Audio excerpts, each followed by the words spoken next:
যাদের হাতে এই আনঅথরাইজড ওয়েপন আছে আগামী 7 দিনের মধ্যে তারা নির্দিষ্ট থানায় জমা দেবেন।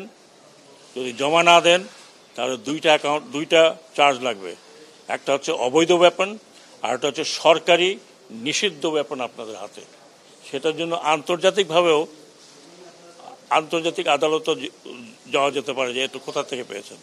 This is known as prohibitive bore.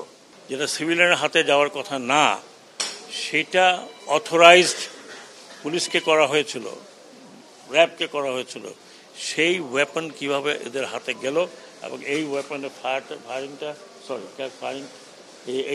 এই আপনার আনসারদের, ওরা তো বাইরে হয় নাই, একজন দুজন হয়তো ছিল, তাদের ওখানে ফায়ার করলো। এবং আমাকে ভিডিও আমি দেখলাম, একটা সিভিলিয়ান ছেলে 7.62 হাতে নিয়ে চলে গেছে।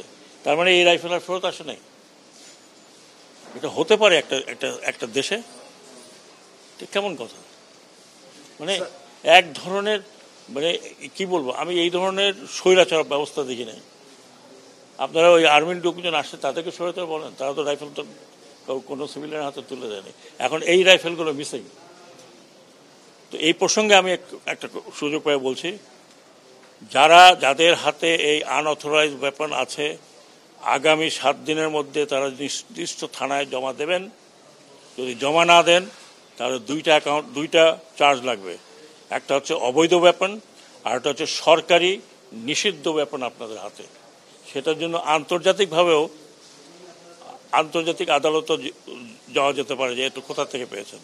This is known as prohibitive bore, নিষিদ্ধ বোর 7.62। আমার পিছনে যারা আছেন সেনাবাহিনী অফিসার, ওনারাও সেনাবাহিনী অফিসার, জিজ্ঞেস করেন এটা প্রহিবিটেড বোর কিনা। This is known as prohibited bore. তো সেটা কিভাবে গেল? এখানে আনসারদের যা দেখলাম, যা আমি ছবি দেখলাম, তাতে বেশিরভাগই হচ্ছে ইয়াং ছেলে, সিভিল ড্রেস পরা। হু আর দিস পিপল? আমরা শিওর চেষ্টা করবো এদেরকে খুঁজে বের করা। আর যদি ভালো চান, আমি অফার করছি এই রাইফেলগুলো ফেরত দিতে হবে ইন 7 days টাইম। আজকের থেকে 7 দিন হলে কয়দিন?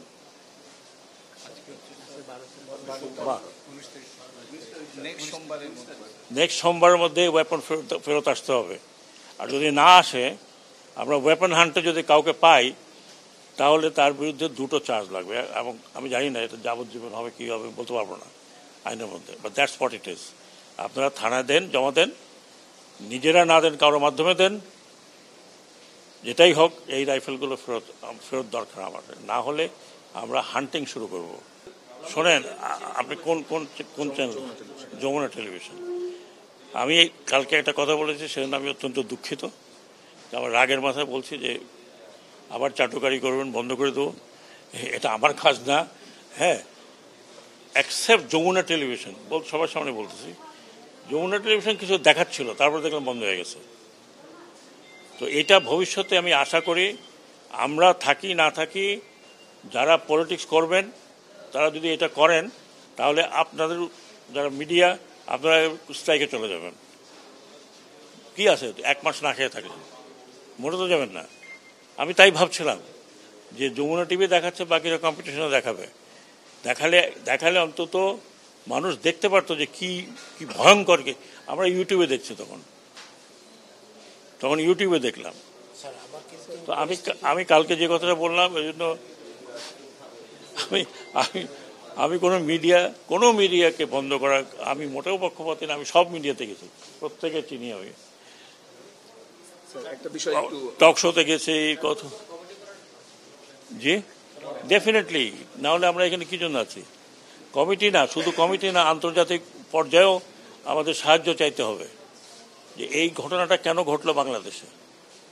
আমি তো অলরেডি রেকমেন্ড করেছি, আবার যখন নেক্সট মিটিং হবে সেখানে জোরালোভাবে আমি বলবো যে এটা কমিটি করা হোক। কিভাবে, কারা হুকুমদাতা, কেন হয়েছিল।